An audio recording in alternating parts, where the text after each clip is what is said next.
Dans cette vidéo, on va résoudre un exercice d'analyse assez intéressant. On a u0 positif ou nul et u de n plus 1 qui est égal à la racine de 1 plus u de n sur 2. Et nous, on veut trouver la limite du produit de tous les termes de cette suite. Donc c'est un exercice assez intéressant. Je vous conseille de faire pause pour le chercher par vous-même. Et moi, je vais procéder à la correction. Donc là, dans cet exercice, on ne peut pas vraiment utiliser le produit tout de suite parce qu'on n'a pas les termes de la suite explicitement. Donc là, ce qui est censé vous mettre la puce à l'oreille, c'est le racine de 1 plus u de n sur 2. Donc ça, c'est censé vous faire penser à une formule de trigonométrie. Bon, ça ressemble pas trop, on est d'accord, mais ça ressemble un petit peu à une formule de cos de 2x. Et je vous rappelle, c'est égal à 2 cos carré de x moins 1.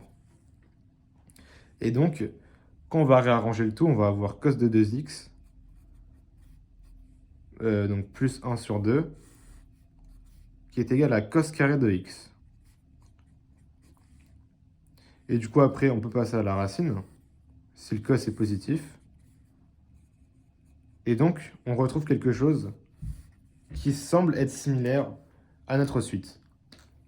Donc si par exemple, on pose u0 qui est égal à cos de x, bah alors u de 1, ça sera racine de 1 plus cos de x. Là encore, je n'ai pas justifié cette ligne parce qu'on ne sait même pas si c'est possible en fait. Mais bon, on va assumer que c'est possible pour le moment. Et donc tout ça c'est positif, donc ça marche. Et donc d'après la formule qui est juste ici, ça vaut cos de x sur 2. Et de même, u de 2, ça sera égal à la même chose. Donc on va juste diviser x sur 2 par 2, donc ça va faire x sur 4. Et donc notre produit, eh bien, il va tout simplement être égal au produit pour i allant dans n des cos de x sur 2 puissance n, comme ça. Et donc ça, vous allez voir qu'on sait assez bien le calculer. Sauf que, on ne sait même pas si c'est possible de poser u0 qui est égal à cos x. Parce qu'en effet, si u0 il est plus grand que 1, bah alors il n'existe même pas de x réel tel que cos de x est égal à u0. Et donc c'est pour ça qu'on va faire une disjonction de cas. Premier cas, pour u0 qui est compris entre 0 et 1. Bon, bah alors là, on est sûr qu'il existe un x tel que cos de x égale u0. Et donc, bah, on va pouvoir faire exactement ce que je vous ai dit auparavant. Donc, bon, on devrait prouver avec une récurrence tout ça, mais bon, je ne vais pas le faire, vous avez compris l'idée. Et donc, je peux directement affirmer que le produit des i allant de 1 à n des ui, ça vaut le produit des i allant de 1 à n des cos de x sur 2. Puissance n. Ok. Et donc là, on va devoir utiliser une nouvelle formule de trigonométrie pour simplifier tout ce produit qui fait intervenir des quotients. Donc c'est la formule de duplication du sinus qui est sinus de 2x qui est égal à 2 cos x sinus x. Et donc, ce qu'on va faire, c'est qu'on va diviser par 2 sinus x. Et donc, on n'a que cos x, c'est égal à sinus de 2x sur 2 sinus x. Comme ça. Et donc, ok, donc on va juste remplacer notre produit. Donc c'est le produit des i allant de 1 à n, donc des sinus. Donc on va remplacer le x ici par ce qu'il y a là, donc ça va faire 2 fois x sur 2 puissance n. Donc x sur 2 puissance n moins 1 sur 2 fois sinus de x sur 2 puissance n. Et donc, vu que les deux, c'est une constante, je peux factoriser par 1 sur 2 puissance n. Et là, on a un produit télescopique. Donc, je le réécris. Sinus de x sur 2 puissance n. Et donc, au numérateur, on a un terme en k-1. Au dénominateur, on a un terme en k. Donc, tout va simplifier. Donc, il va nous rester le premier terme au numérateur pour i égale 1. Ah, j'ai mis des n depuis le début. Bon, c'est pas grave. Vous avez compris, c'est des i. Comme ceci. Ici aussi, du coup. Ok, bref. Du coup, il va rester donc 1 sur 2 puissance n fois le premier terme au numérateur. Donc, ça va nous faire sinus de x sur le dernier terme qui est sinus de x sur 2 puissance n. Et donc là, on a simplifié notre produit initial. Et donc maintenant, ça va être assez facile de déterminer la limite. Bon, pour rappel, la limite quand grand X tend vers 0 de sinus de x sur grand X, ça vaut 1. Et donc ça, on va devoir l'utiliser. Donc pour cela, on va faire apparaître cette limite. Donc on va dire que ça, c'est égal à sinus de x sur x. On va multiplier par x sur 2 puissance n. Comme ça fait bien 1, ça et ça. Et on va rajouter du coup le 1 sur sinus de x sur 2 puissance n. Et ça va aussi donc sinus de x sur x fois x sur 2 puissance n sur sinus de x sur 2 puissance n. Comme ceci. Et donc maintenant, on peut juste passer à la limite. Donc, la limite du produit quand n tend vers plus l'infini. Donc, du produit des i allant de 1 à n dui. Ça vaut la limite quand n tend vers plus l'infini. Donc, de quoi? De sinus x sur x fois x sur 2 puissance n sur sinus de x sur 2 puissance n. Donc ça, en gros, on pourrait poser grand X qui est égal à x sur 2 puissance n et grand X tend vers 0. Et donc là, on a une limite du type limite quand grand X tend vers 0 de x sur sinus de x. Et ça vaut 1. Donc en gros, tout ça va tendre vers 1.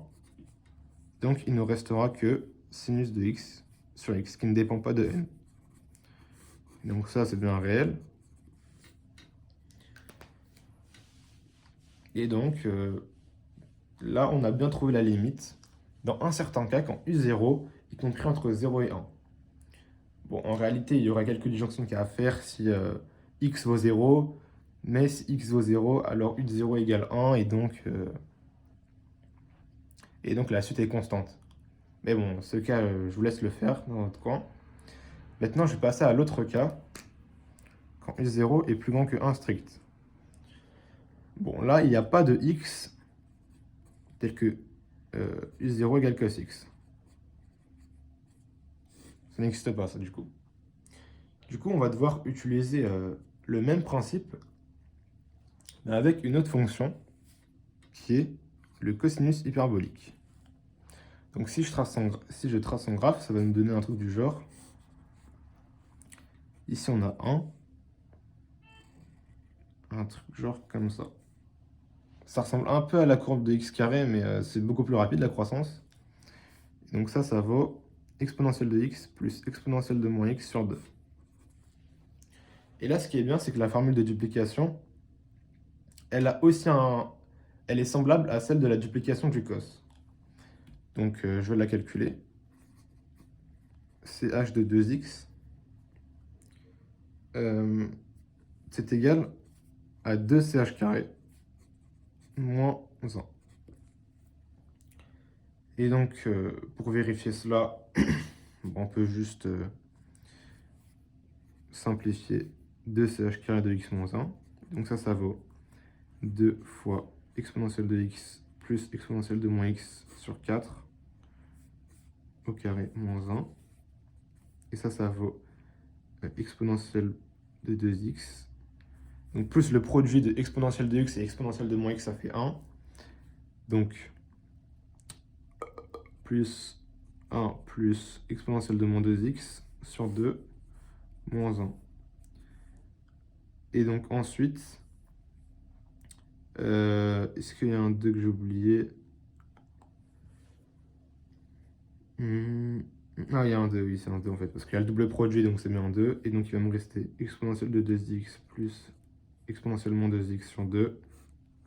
Et ça vaut bien cosinus hyperbolique de 2x. Ok. Et donc, bah, on va avoir la même relation. Sauf que là, cette fois-ci, la fonction ch, donc, elle est définie sur R, et elle est à valeur dans 1 plus l'infini. Donc nous, c'est parfait. On va juste prendre un U0 positif. Enfin, positif, plus grand que 1, je veux dire. Bah, U0, il appartient à 1 plus l'infini. Et donc, forcément, il existe un x tel que U0 égale cosinus hyperbolique de x. Et donc là, on va avoir exactement la même relation qu'avant. Sauf que U1, ça va être cosinus hyperbolique de x sur 2. Etc. Un, ça vaut ch de x sur 2 puissance n. Ok. Et donc,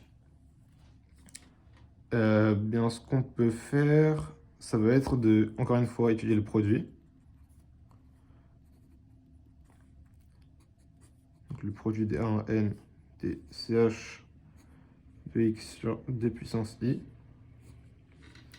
Et donc là, on va encore avoir une formule de duplication. Cette fois-ci avec le sinus hyperbolique, donc, qui est semblable. ch de 2x, on peut le calculer, ça va nous faire... C'est un peu différent. Pour rappel, le sinus hyperbolique, ça vaut exponentielle de x moins exponentielle de moins x sur 2. La seule différence, c'est le moins ici. Et donc, ça va nous faire donc, exponentielle de 2x moins exponentielle de moins 2x sur 2. Et là, ce qu'on peut faire, c'est factoriser. En gros, c'est exponentielle de x au carré moins exponentielle de moins x au carré sur 2. Donc ça vaut exponentielle de x. Donc on factorise avec a carré moins b carré. Comme ceci. Exponentielle de x plus e de moins x sur 2 sur 2. Ok. Et donc là, d'un côté, on aura le cosinus hyperbolique. Et de l'autre côté, on aura le double du sinus hyperbolique. Et donc en gros, c'est comme avec le cosinus normal, quoi. Et donc on aura en fait exactement la même formule. On a donc cos hyperbolique, ça vaut sinus hyperbolique de 2x sur 2 sinus hyperbolique de x. Et donc on va juste remplacer comme ça. Et on va voir le même résultat, donc je peux directement remplacer. Donc ça va être 1 sur 2 puissance n fois. Et donc je remplace, donc sinus. Donc c'est pas le sinus classique. Comme ça. Là c'est exactement le même raisonnement, quoi. Ok. Et donc là je vais faire le même raisonnement. Je multiplie par x envoyé en bas. Donc ça va me faire ch de x. sh de x plutôt sur x fois x sur 2 puissance n. Ok, comme ça. Ok. Et donc là, maintenant, on va étudier cette limite. Et donc, c'est en gros sh de x sur x.